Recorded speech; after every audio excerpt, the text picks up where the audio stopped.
যশোরের শার্শায় সমাবেশকে কেন্দ্র করে বিএনপির দুই গ্রুপের বোমাবাজি ও সংঘর্ষের ঘটনা ঘটেছে। এ ঘটনায় অন্তত 7 জন আহত হয়েছেন।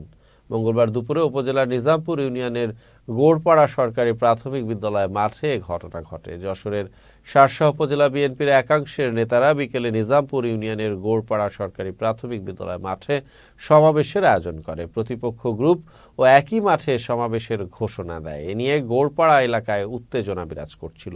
এ কারণে সকাল থেকেই সমাবেশ স্থলে পুলিশ মোতায়েন করা হয়। কিন্তু দুপুর 1টার দিকে উপজেলা বিএনপির যুগ্ম আহ্বায়ক হাসান জহির গ্রুপ মফিকুল ইসলাম তৃপ্তি গ্রুপের সমাবেশ মঞ্চে হামলা চালায়। এ সময় তারা সমাবেশ মঞ্চ ও চেয়ার টেবিল ভাঙচুর করে। একই সাথে অন্তত 12টি ককটেল বিস্ফোরণ ঘটায়। আমরা এখানে আসছি আমাদের প্রোগ্রাম করার জন্য, আমাদের জনসভা করার জন্য, কিন্তু আমরা প্রোগ্রাম করতে পারি নাই। আমাদের উপরে সন্ত্রাসী সংগঠন হাসানের নেতৃত্বে, আশরাফুল আলম বাবুর নেতৃত্বে, শহীদের নেতৃত্বে আমাদের স্টেজ ভেঙে দেওয়া হয়েছে, আমাদের মাইক ভেঙে দেওয়া হয়েছে, আমাদের অজস্র নেতাকর্মীকে মারধর করে হসপিটালে পাঠানো হয়েছে। অসংখ্য বোম এবং মেশিন নিয়ে তারা আক্রমণ করছে। দেখেন আমার হাত বাড়ি মেরেছে, এ হাত কেটে গেছে। অলরেডি আমাদের যুগ্ম আহ্বায়ক যুবদলের আল মামুন বাবলু হসপিটালে।